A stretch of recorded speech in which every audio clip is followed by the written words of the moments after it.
위기는 하나님의 은혜를 체험하는 시간입니다. 우리는 위기를 좋아하지 않습니다. 그러나 위기는 하나님의 은혜를 체험하는 시간입니다. D.L. 무디의 간증에 의하면 그가 런던에서 전도 집회를 마치고 미국, 그가 돌아갈 때 대서양을 향해 돌아가는 중 배가 암초에 부딪혀서 배가 서서히 침몰하기 시작합니다. 배 안에 물이 들어오기 시작하죠. 배 안에는 270명의 선원과 승객들이 타고 있었습니다. 압이 귀한 아수라장이 됩니다. 그런데 그때 배가 그렇게 침몰하고 있을 때 무디는 자기 밀실에 조용히 성경을 읽고 있었습니다. 성경을 읽고 있는데 밖에서 계속해서 시끄러우니까 아들에게 묻습니다. 밖에 무슨 일이 있니? 그러니까 아들이 밖에 지금 암초에 배가 부딪혀서 배가 서서히 가라앉고 배에 물이 들어오고 있습니다. 그러니까 무디가 선실로 나가 승객들과 선원들에게 자기가 읽고 있던 시편 말씀을 읽어주기 시작합니다. 시편 91편 9절에서 11절 말씀했습니다.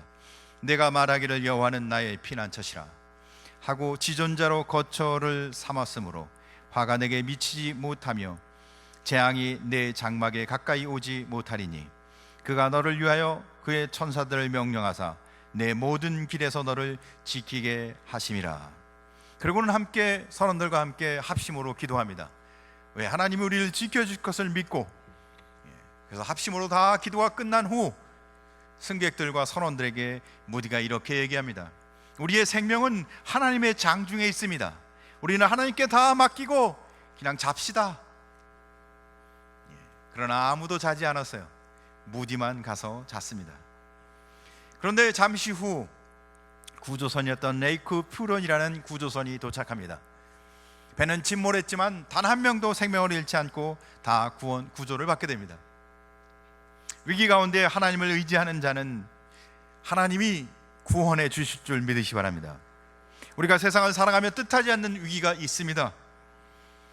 우리가 일반적으로 그런 우리가 도저히 해결할 수 없는 문제에 부딪히면 우리는 어떻게 판단하고 어떻게 생각하십니까? 우리는 그럴 때 하나님의 특별한 은총이 임하는 시기인 것을, 하나님의 특별한 사랑이 우리의 삶 가운데 임하는 시기인 것을 기억하시길 주의 이름으로 축복합니다. 그러니까 믿음으로 사는 자는 그의 삶 가운데 놀라운 하나님의 능력이 임하는 것입니다. 하나님의 은혜를 경험하는 성도 되시길 주님의 이름으로 축복합니다. 많은 사람들은 어려움을 당하면 몇 가지 유형으로 반응을 합니다. 첫째, 포기해버립니다. 자포자기, 의욕상실, 체념해버리는 거죠. 에휴, 될 대로 되라지. 많은 사람들이 포기해요. 너무 힘드니까. 아니, 도저히 내가 그 문제를 해결할 수 있는 방법이 없기에. 두 번째 사람은 원망합니다. 자기가 할 수 없으니까 다른 사람 탓을 하는 겁니다. 저 사람이 있어서 문제가 생긴 거야. 너 때문이야. 이웃을 원망하고 다른 사람을 원망하죠. 교회도 그런 일이 많죠. 저 사람 때문에, 저 때문에 그런 거야. 조금 더 이제 그 원망이 심해지면 지도자를 원망하죠. 책임자를 원망하는 겁니다. 지도자 때문에, 책임자 때문에 그렇다고. 거기에 심해지면 심지어는 어떻게 가요? 하나님을 원망하게 돼 있습니다. 근데 원망하는 것으로 인해서는 문제가 절대 해결되지 않습니다. 아니, 아무런 도움이 되지 않습니다. 그래도 원망해요. 아무런 도움이 되지 않는데도 불구하고. 세 번째, 해결할 수 없는 문제가 생겼을 때 그 문제를 해결하기 위해서 길을 찾는 해결사들이 있습니다. 사랑하는 성도 여러분, 홍해에도 길이 있는 줄 우리는 성경을 통해서 알고 있습니다. 여리고에도 길이 있었습니다. 우리는 불가능한 곳 속에 성경을 보니까 해결의 길이 있는 것을 성경은 우리에게 보여줍니다. 그러니까 문제는 믿음과 안목의 차이인 것입니다. 내가 믿느냐에 따라서 홍해에도 길이 생기고 여리고에도 길이 생기는 것입니다. 길은 믿음으로 사는 자에게는 뚫리고 열려지고 만들어지는 것입니다. 사랑하는 성도 여러분, 문제를 보지 마시고 믿음으로 하나님과 함께하는 성도가 되시길 주의 이름으로 축복합니다.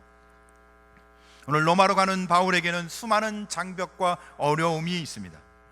그러나 그 과정, 그 어려움과 위기 가운데서 그는 하나님의 은혜를 체험합니다. 도리어 위기 가운데서 하나님이 그와 함께 하시고 그에게 은혜 부어주시는 것을 도리어 더 놀랍게 경험하며 로마로 가고 있습니다. 그래서 우리는 로마로 가고 있는 바울의 삶 속에 하나님의 어떤 은혜를 경험하는지 그 은혜를 함께 나누며 우리의 삶 속에도 동일한 은혜를 경험하는 하나님의 은혜가 있길 간절히 소원합니다. 첫째, 실패에 담긴 하나님의 은혜. 바울이 오늘 성경 1절에 보니까 그는 죄수로 끌려가고 있습니다. 1절, 우리가 배를 타고 이달리아로 가기로 작정되매 바울과 다른 죄수 몇 사람을 아구 스도대의 백부장 율리오란 사람에게 맡기니. 여기서 바울과 함께하는 다른 죄수, 이 죄수는 중죄인을 뜻하는 것이었습니다. 그들은 이제 로마 원형극장에 끌려가서 시민들이 보는 앞에서 사형, 그래서 죽게 된 죄인들이었습니다. 그래서 그들을 특별히 호송해서 가고 있는 길이었습니다. 그리고 그들을 호송하는 사람도 황제 친위대, 그러니까 아구사도대 백부장 율리오, 그런 황제를 경호하는 친위대였는데 그 친위대가 특별히 그들을 호송해서 가고 있는 것입니다. 한마디로 바울은 지금 로마로 가는 그 길이 선교사나 꿈을 꾸며가는 영광스러운 길이 아니라 죄수의 몸으로 가고 있다는 겁니다. 바울은 다른 죄수와 똑같이 중죄인으로서 죄수의 몸으로 가고 있는 거예요. 하나님의 역사는 참 이해하기 어렵습니다. 하나님의 역사는 참 오묘하기도 합니다. 왜냐하면 하나님의 역사를 감당할 복음을 들고 가는, 하나님의 계시 복음, 하나님의 말씀을 들고 가는 사람이 죄수복을 입고 간다는 겁니다. 하나님의 영광스러운 삶을 살아가는 데 있어서 그의 삶 속에 위기와 고난과 역경이 함께 있다는 겁니다. 그러나 하나님은 그 위기와 역경과 고난 속에 하나님의 위대함과 은혜를 드러내기 위해서 도리어 죄수의 몸으로 가는 바울을 통해서 복음을 확장하길 원하시는 겁니다. 이해할 수 없는 이런 방법으로 왜 하나님은 역사할까요? 왜 하나님은 이러한 방법을 택하셨을까요? 죄수로 가는 것은 초라하고 무기력하고 또 연약한 모습 아닌가요? 우리의 삶 속에 믿음의 삶을 살지만, 예수를 믿지만, 내가 교회 생활을 하지만 계속해서 어려움이 생기고 고난이 있다면 믿지 않는 사람들이 우리의 모습을 보면 뭐라고 이야기하겠어요? 그런데 하나님은 그 방법을 선택한다는 거예요. 이해할 수 없게 초라하고 무기력한 그 방법으로. 왜 그러실까요? 중요한 것은 하나님은 구원의 역사를 꼭 그렇게 행하신다는 겁니다. 고린도전서 1장 25절에서 29절 말씀을 보니까 이렇게 기록합니다. 하나님의 어리석음이 사람보다 지혜롭고 하나님의 약하심이 사람보다 강하니라.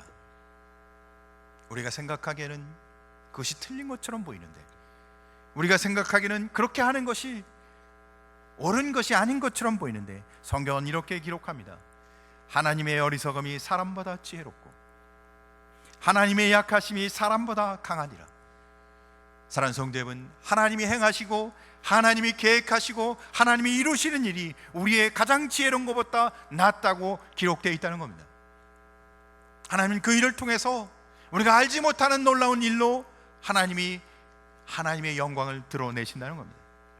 그래서 이 27절부터는 계속 이렇게 얘기합니다. 그러나 하나님께서 세상에 미련한 것들을 택하사 지혜 있는 자들을 부끄럽게 하려 하시고 세상에 약한 것들을 택하사 강한 것들을 부끄럽게 하려 하시며 하나님께서 세상에 천한 것들과 멸시받는 것들과 없는 것들을 택하사 있는 것들을 폐하려 하시나니 이는 아무 육체도 하나님 앞에서 자랑하지 못하게 하려 하심이라.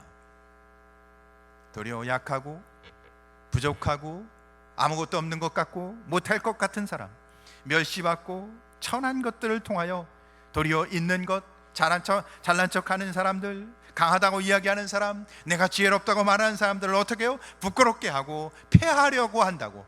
왜 그렇게 한다고요? 이는 아무 육체도 하나님 앞에서 자랑하지 못하게 하려 하심이라.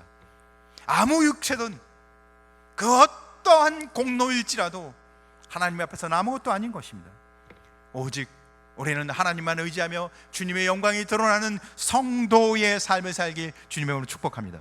그러니까 어떠한 어려움과 고난이 올지라도 좌절하거나 포기하지 마시고, 내게 어떠한 상황이 궁지로 몰려 어려움이 처할지라도 원망하지 말고, 주님을 바라보는 자는 승리한다는 것입니다. 주님의 은혜를 체험하는 자는, 주님을 의지하는 자는 반드시 하나님이 그와 함께 하신다는 것입니다.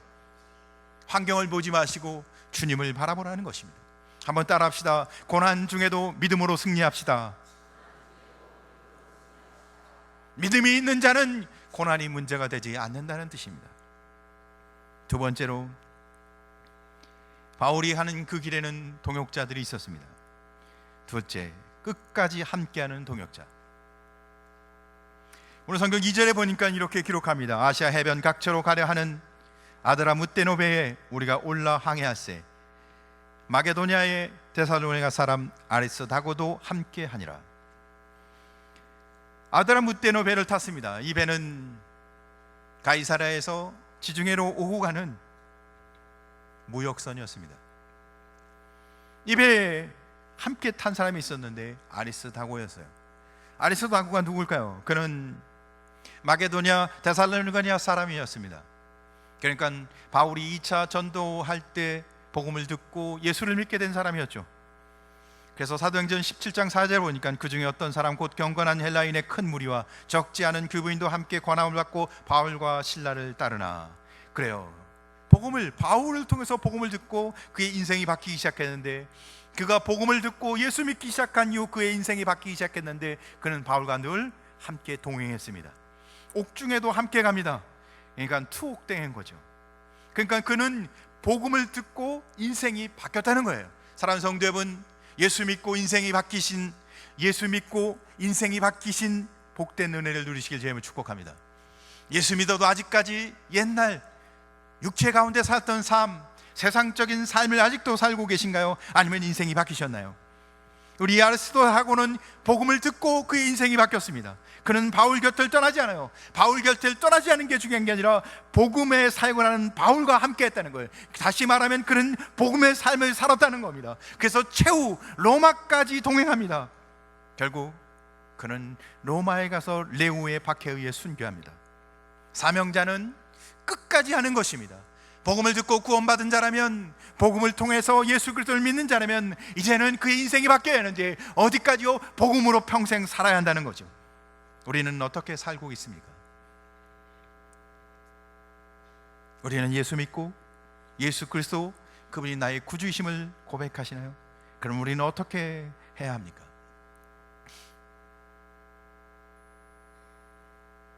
세상에서 정치판을 보면 세상 사람들이 가치관이 어디에 있는지 우리가 쉽게 볼 수 있는 거울이 될 겁니다. 어느 한 사람이 이제 출마를 해서 국회의원이 되면, 그런 권자가 생기면 사람들은 그가 어떤 생각을 하는 사람인지, 어떤 이념이 있는지, 어떤 철학을 갖고 있는지는 별로 중요하지 않습니다. 그가 국회의원이 되고 그가 권력을 얻으면 사람들은 그에게 몰려듭니다. 철새처럼. 그러다가 그가 권자에서 내려오면, 그가 혹 무슨 죄를 지어 철창 신세가 되면 사람들은 이제 그를 다 떠나갑니다. 헌신짝처럼 버리고 그를 떠나버립니다. 환경에 따라 변한다는 거죠. 신념, 철학, 이념 같은 건 중요하지 않아요. 그런데 오늘 아리스다고는 바울이 이제 죄수의 몸으로 로마에 가서 죽을지도 모르는 죽음의 길을 가고 있는데 그 배에 함께 타고 동행을 합니다. 환경에 따라 바뀌는 것이 아니에요. 환경에 따라 이렇게 생각하고 저렇게 판단하는 것이 아니라 날 구원하신 하나님의 은혜 안에 복음의 길을 함께 가고 있었다는 거예요. 그것이 죽음의 길, 실패자의 길 가는 것 같은데 아리스다고는 그렇게 동행을 합니다. 그것은 그리스도인의 진정한 사랑이요, 우정이요, 사명이라고 생각합니다. 사랑하는 성도 여러분, 환경에 따라 변하지 아니하고 여건에 따라 자기 생각대로 판단하고 판결하지 아니하고 주님이 주신 은혜로 믿음으로 바라보며 끝까지 지켜야 할 자리, 있어야 할 자리에 있는 믿음의 신실한 성도 되시길 주의 이름으로 축복합니다. 사랑하는 성도 여러분, 교회와 생사를 같이 하는 성도 되길 주님의 이름으로 축복합니다.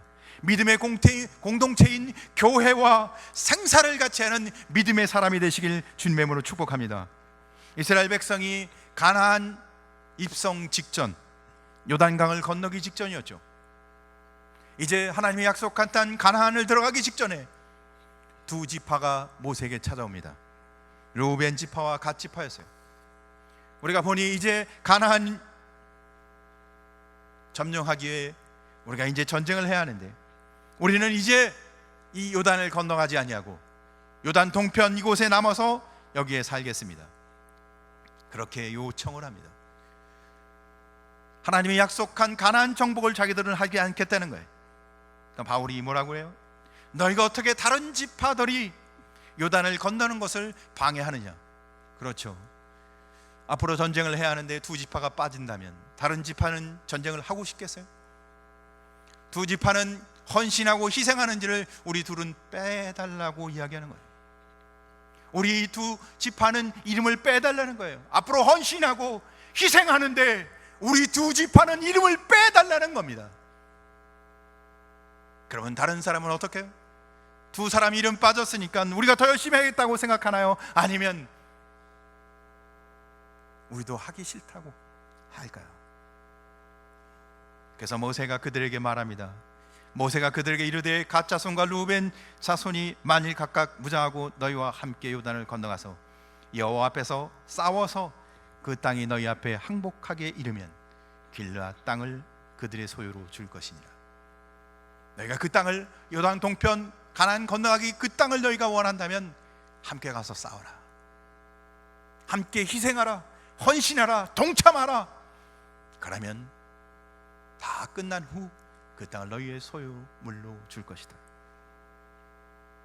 모르드게와 유다 백성들은 하만의 모략을에 의해 죽음의 유혹에 처하게 됩니다. 하만의 모략으로 인해서 이스라엘 백성이 다 죽게 되었습니다. 그때 모르드게는 황후 에스더를 찾아가 이 사실을 아하수로 왕에게 알리게 합니다. 황후 왕비일지라도 왕 앞에서 말을 잘못하면 죽는 게 그 시대였습니다. 에스더 4장 14절 보니까 이렇게 기록합니다. 이때 내가 만일 잠잠하여 말이 없으면 유다인은 다른 데로 말미암아 노임과 구원을 얻으려니와 나와 내 아버지 집은 멸망하리라. 내가 왕후의 자리를 얻은 것이 이때를 위함이 아닌지 누가 알겠느냐 하니. 사랑하는 성도 여러분, 우리가 헌신하지 않고 우리가 희생하지 않고 우리가 복음의 삶을 살지 않아도 하나님은 누군가를 통해서 반드시 그 일을 이룰 것입니다. 그러나 우리가 예수 믿게 되고 우리가 하나님의 자녀가 되고 오늘 이 자리에 나와 예배하는 것은 바로 우리가 헌신하며 복음을 위해 살기 위해 하나님이 우리를 위해 십자가에 죽으신 것이 아니겠습니까? 사랑하는 성도 여러분, 어렵다고 헌신하는 것이 힘들다고 돌아가거나 피해가거나 내 일이 아니라고 말하지 아니하고 날 구원하신 예수 그리스도 안에서 믿음을 끝까지 지키는, 신앙을 끝까지 지키는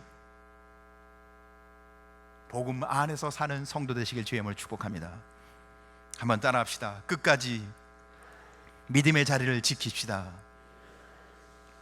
세 번째, 한번 같이 읽겠습니다. 시작. 왜 광풍을 만났을까?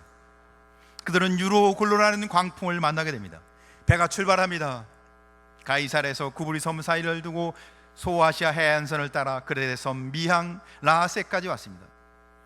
그들이 이제 가는 그 길에 금식 기간이 있었어요. 바울이 얼마나 그 시간에 열심히 기도했을까요? 그런데 그 기간에는 특별히 이 지중해 해안에는 폭풍이 많은 때였다고 합니다. 그래서 바울은 기도한 이후 선장과 백부장에게 요청합니다. 이 항해하는 것을 좀 늦추라고, 조금 뒤로 늦춰서 출발하라고 요청합니다. 그런데 선장과 선주는 라하세 미항의 겨울을 지나는 게 힘들기 때문에 베니스로 빨리 가자고 이야기합니다. 그런데 백부장은 선장과 선주의 이야기를 듣습니다. 배를 많이 타고 경험이 많고 지식이 많은 선장과 선주의 말에 동의하여 백부장이 이 배를 출발하도록 하게 합니다. 근데 이게 웬일입니까? 오늘 성경 13절과 14절을 보니까 남풍이 순하게 불매, 무슨 거예요? 순풍이 불어서 배가 잘 갔다는 뜻입니다. 선장과 선주의 말을 듣고 백부장이 배를 출발하겠는데 순풍이 불어서 아주 배가 잘 가고 있었다는 겁니다. 역시 목회자의 말을 듣기보단 전문가의 말을 들어야 하는 거예요.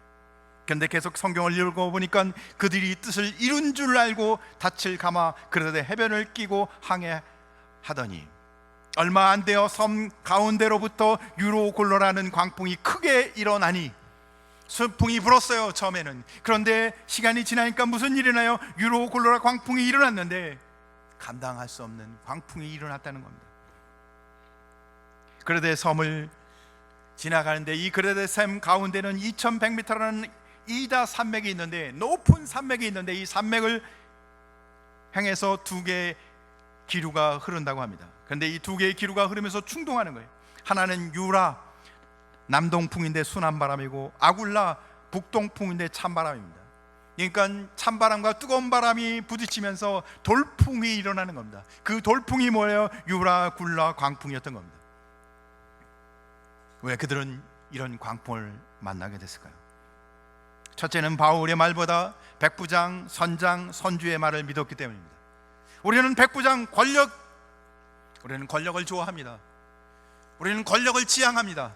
우리는 권력을 의지합니다. 권력 있는 것을 좋아하고 권력 있는 사람을 좋아합니다. 세상에 권력이면 모든 것이 다 통하는 것처럼 보입니다. 선주, 그 배의 CEO 사장입니다. 그래서 선장을 고용하고 돈이 되면, 이익이 되면 어디든지 가는 사람입니다. 돈, 물질, 우리가 돈이 되는 것이면 무엇이든지 우리는 가고자 하고 하고자 하고 그 일을 위해서 우리는 우리 인생의 모든 것을 집중합니다. 선장, 그는 이 배의 전문가입니다. 배를 어떻게 항해해야 할지, 어디로 가야 할지, 위험이 처했을 때는 어떻게 해야 할지 잘 아는 전문가입니다. 이 주중에 예언 안에 날씨와 기후와 모든 것에 대해서 너무너무 잘 알고 있는 사람입니다. 백부장, 선주, 선장의 말을 따랐습니다. 누구의 말보다요? 바울이 기도하고 하나님이 주시는 음성에 따라 말한 것보다, 그러니까 세상의 권력과 재물과 재능보다 하나님의 말씀에 귀를 기울이는 것이 성도의 삶인데, 우리가 우리 신앙의 삶을 살아가는 데 있어서는 하나님의 말씀에 귀를 기울이는 것이 권력과 재물과 재능보다도 훨씬 더 하나님의 말씀에 귀를 기울여야 하는데 그렇게 하지 않는다는 것입니다. 여러분은 어떠신가요?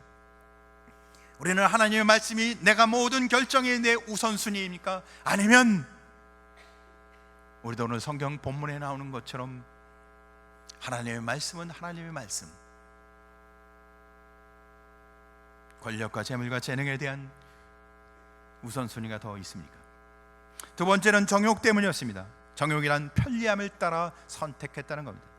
위험한 요소, 헌신해야 되는 것, 희생해야 되는 것, 내가 감수해야 할 것은 어떻게 해요? 피해서 가장 편한 방법, 편리한 방법 선택해 갔다는 겁니다. 12절에 보니까 그 항구가 겨울을 지내기에 불편함으로 거기서 떠나 아무쪼록 베니스로 가서 겨울을 지내자 하는 자가 더 많으니, 베니스는 그레데 항구라 한쪽은 서남을 한쪽은 서부를 향하였더라. 편리한 편안한 방법을 선택해 가는 것을 말하고 있습니다. 많은 사람들은 넓은 길을 좋아합니다. 교회를 다녀도 많은 사람들은 편한 길을 선택합니다. 좁고 협착한 길, 헌신해야 되고 희생해야 되고 자기를 내려놔야 되고 아무도 알아주지 않는 길은 소수의 사람들이 선택합니다. 세 번째, 어쩌면 가장 중요하며 정말 중요한 이유일 것이라고 생각합니다. 왜 그들은 광풍을 만났을까요? 세 번째, 그들은 사명 외에는 모든 것을 잃어버리게 되기 때문입니다. 사명 외에는 모든 것을 잃어버리기 위해서 광풍을 만난 것입니다. 그러니까 하나님이 그들을 위해 광풍을 준비하신 것이에요. 왜? 유로골라 광풍을 통해서 그들은 배에 있는 것 모든 것을 다 버리게 합니다. 배에 있는 모든 짐을 배에서 버리게 합니다. 아무것도 남지 않았어요. 배도 파손합니다. 배까지 파손되고 맙니다. 남은 건 아무것도 없어요. 그런데 중요한 건 그 배에 타고 있던 276명은 단 한 명도 생명을 잃지 않고 다 구원받습니다. 뭐죠? 하나님이 그들의 모든 생사 화복을 주관하시고, 바울이 가고 있는 이 길은 하나님이 인도하고 있다는 것을 분명하게 보여주고 있던 사건이었던 겁니다. 사랑하는 성도 여러분, 우리가 믿는다는 건 누굴 믿는 건가요? 하나님을 믿습니다. 하나님이 구원자인 것을 믿습니다. 돈이 아니고 권력이 아니고 세상이 아니고 하나님이 구원자인 것을 믿는 겁니다. 여러분 정말 믿나요? 오늘 유골라 광풍은 하나님을 믿는 것 외에는, 하나님이 우리를 구원자인 것 외에는 다 버리게 하십니다. 그리고 하나님이 구원자인 것을 보여줍니다. 사명 외에는, 복음 외에는 다 버리게 하십니다. 모든 걸 다 잃어도 믿음을 지키는, 구원자 하나님을 믿는 믿음을 지키는 성도 되시길 주의 이름으로 축복합니다. 바로 유르골라 광풍은 그들에게서 모든 것을 다 잃어버려도 하나님이 그들과 함께 하심을 보여주는 하나님의 은혜였습니다. 결론, 같이 한번 제목을 읽겠습니다. 시작. 하나님의 세밀한 음성, 이제는 안심하라. 우리는 지금 어떤 삶을 살고 있습니까? 우리의 삶의 정황은 어떠하신가요? 살만하신가요? 힘든가요? 어려운가요? 육체적으로는 살만한데 영적으로는 내가 정말 믿음 안에서 바로 서 있나요? 오늘 성경 사도행전 27장 20절은 여러 날 동안 해도 별도 보이지 아니하고 큰 풍랑이 그대로 있음에 구원의 여망마저 없어졌더라. 그들에겐 절망의 순간이 왔습니다. 2주 동안 배에 있는 모든 짐을 버리고 배가 파손됐는데 육지는 보이지도 않고 그들은 바다 가운데서 별도 해도 보이지 않는 2주간을 보냅니다.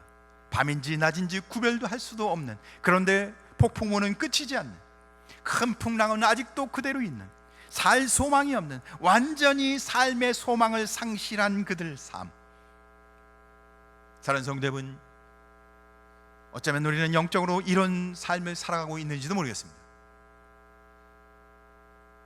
예수 그리스도가 나의 유일한 소망이 아니라면, 우리는 다른 걸 붙잡고 있다면 내가 지금 영적으로 표류하고 있는지도 모르겠습니다. 그런데 그때 바울은 하나님의 음성을 듣습니다. 22절 23절, 내가 너희를 권하노니 이제는 안심하라. 너희 중 아무도 생명에는 아무런 손상이 없겠고 오직 배뿐이라. 내가 속한 바 곧 내가 섬기는 하나님의 사자가 어젯밤에 내 곁에 서서 말하되. 바울은 하나님의 음성을 듣습니다. 근데 그는 신앙 고백을 하죠. 내가 속한 바, 자신이 하나님의 소유된 것을 고백합니다. 사랑하는 성도 여러분, 우리의 신앙 고백은 내가 하나님의 소유, 하나님의 백성, 하나님의 자녀인 것을, 내가 하나님께 속한 자인 것을, 내가 세상 사람이 아니고 하나님 백성인 것을 고백하는 자 되시길 바랍니다. 두 번째, 그는 내가 섬기는, 내가 하나님께 속한 자라면 우리는 그 하나님의 은혜를 위해 섬기는, 헌신하는 종된 자의 삶을 살아야 한다는 것입니다. 우리는 하나님의 백성이라고 말하며 하나님을 위해 살지 않습니다. 나는 하나님의 백성이라고 하고 성도라고 얘기하며 교회를 헌신하고 주님을 위해 헌신한 일을 하지 않습니다. 근데 바울은 이야기하죠. 내가 속한 바 곧 내가 섬기는 하나님의 사자가, 자기는 하나님의 자녀에게 하나님을 섬긴다고 얘기합니다. 내가 성도입니까? 그러면 교회를 위해 섬기는, 헌신하는 성도 되시길 주의 이름으로 축복합니다.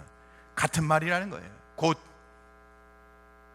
내가 성도라면 내가 헌신하고 희생하는 일, 동의라는 겁니다. 동의어라는 겁니다. 동의어. 그리고는 이렇게 이야기합니다. 이제 밤에 내 곁에 서서 말하되. 주님과 긴밀한 교제를 갖고 있는 것을 보여줍니다. 사랑하는 성도 여러분, 내가 하나님의 자녀고 내가 주님이 주신 은혜 안에 주를 위해 희생하고 헌신하는 성도라면 뭐가 있어야 돼요? 교제, 하나님과 영적 교제가 있어야 한다는 겁니다. 기도하고 말씀을 보고 주님이 주신 은혜 가운데서 교제가 있어야죠. 결혼했는데 불구하고 같이 살지 않는다면 부부라 말할 수 있겠습니까? 내가 하나님의 자녀고 하나님의 백성인데 교제, 하나님이 내 곁에 내게 말하는, 나와 함께 교통하고 하나님과 주신 은혜 안에서 함께하는 삶이 없는데 성도가 맞나요? 오늘 바울은 그렇게 신앙 고백하고 있습니다. 난 하나님의 소유물, 하나님의 자녀이며 나는 그리스도의 종, 주님을 위해 헌신하는 하나님의 일꾼입니다. 그래서 나는 주님의 음성을 듣고 주님과 함께 교제하고 있습니다. 그리고는 성경 24절과 25절에 선원과 그 배에 함께 탔던 승객들에게 이렇게 말합니다. 바울아, 두려워하지 말라. 내가 가이사 앞에 서야겠고 또 하나님께서 너와 함께 항해하는 자를 다 내게 주셨다 하였으니, 그러므로 하나님이 내게 이렇게 말하였으니, 그러므로 여러분 안심하라. 나는 내게 말씀하신 그대로 되리라고 하나님을 믿노라.